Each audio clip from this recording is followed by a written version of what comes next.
It was a hot afternoon, the type where the entire neighborhood felt like it was melting, and I was stretched across my couch trying to steal a nap before the day got any louder. I was half asleep, drifting in and out when I heard strange noises, shattering glass, heavy grunting, and a deep metallic pounding that didn't belong anywhere near my house. At first, I ignored it, assuming it was just my mind playing tricks on me. But the sounds kept getting sharper, angrier, and way too real. I groaned, pushed myself up, dragged my feet to the window, and what I saw nearly knocked the sleep straight out of my bones. Karen, yes, HOA Karen, was on my porch with a full-sized axe like she had just walked out of a medieval battlefield. She was swinging it at my Mercedes coupe with ferocity I didn't even know humans were capable of. My dream car. My months of saving, my pride and joy, and she was destroying it with the determination of someone chopping firewood for winter. Welcome to Prodigy Tales. Make sure you like and subscribe for your top-notch HOA drama.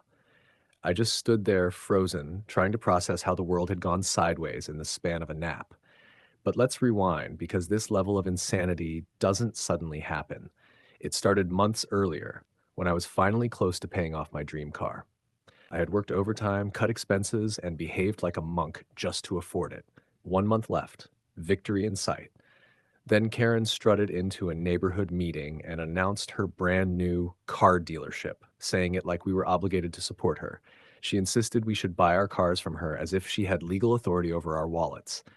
I smiled politely, but I wasn't buying anything from her dusty lineup. She didn't take that well. At all. Before we dive in deeply, let us know in the comments what country or which city you're watching this story from. We'd love to know how far this story travels. I didn't think I owed Karen a single explanation about where I bought my car. It wasn't her money, her decision, or her business. So when the next month finally arrived and my Mercedes was delivered, the whole neighborhood swarmed around it like bees around fresh honey. People admired it, took pictures, asked questions, and congratulated me. It was a good moment. Well, until Karen appeared at the edge of the crowd with a face so tight you'd think she'd swallowed a lemon whole. She didn't congratulate me. She didn't smile. She just stared at the car like it had personally betrayed her. I tried to ignore it, but she kept popping up around me with that same expression, like I had committed treason by not patronizing her dealership. One day, she cornered me near my driveway. I expected her to finally drop the attitude, maybe even apologize for acting weird, but nope. She launched into a full speech about how my choice undermined community unity, whatever that meant. I calmly explained that I had been saving for that specific car long before she ever opened her dealership. You'd think logic would help, but Karen and logic don't coexist. She looked at me like I had slapped her. Then she told me, dead serious, to sell my Mercedes and buy another one from her lot. I laughed. Hard. Not out of disrespect, but because I genuinely thought she was joking. But her face didn't change. She wasn't joking. She meant it. Then she leaned closer and dropped the strangest line I had heard all week.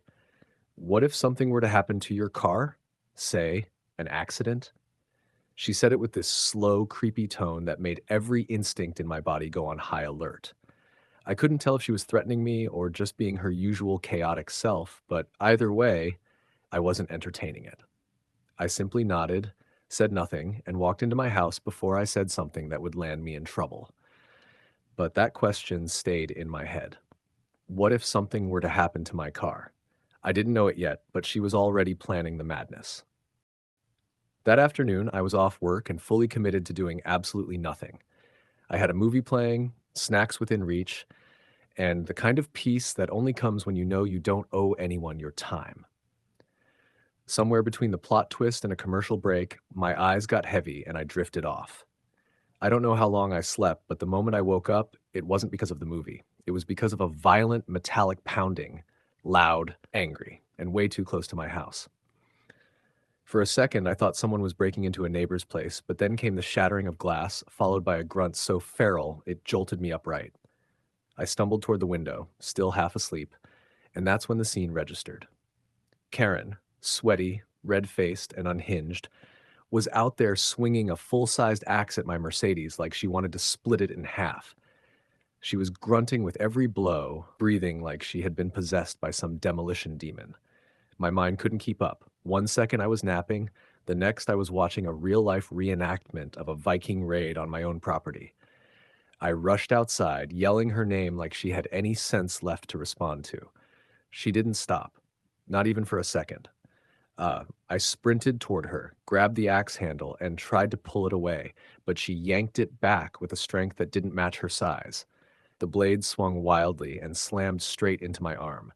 The pain was instant, hot, and sharp. I saw blood before I even felt it properly. She didn't even react. She just reset her stance like she was ready for round two. That was my cue to back off. I stumbled inside, clutching my arm, leaving a trail of blood droplets on the floor as I grabbed my phone and dialed 911. My voice was shaky, but the operator understood the urgency immediately. By the time I made it back to my front window, neighbors had gathered outside, phones raised, recording the chaos as Karen continued her rampage like she was starring in her own criminal documentary. Sirens echoed down the street, growing louder until two patrol cars screeched to a stop right in front of my house. Karen was still mid-swing when the officers jumped out, shouting commands. For the first time all afternoon, she froze, not because she felt guilty, but because she finally realized her personal demolition party had an audience with authority. She turned toward them, panting, hair sticking to her forehead, hands still gripping the axe like she wasn't sure whether to drop it or finish the job.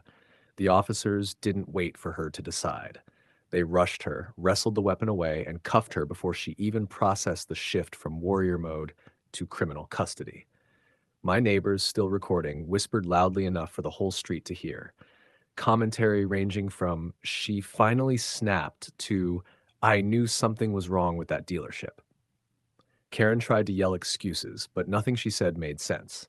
She blamed stress, blamed me, blamed the sun, blamed the HOA bylaws, anything except the fact that she had taken an axe to someone's property like a maniac.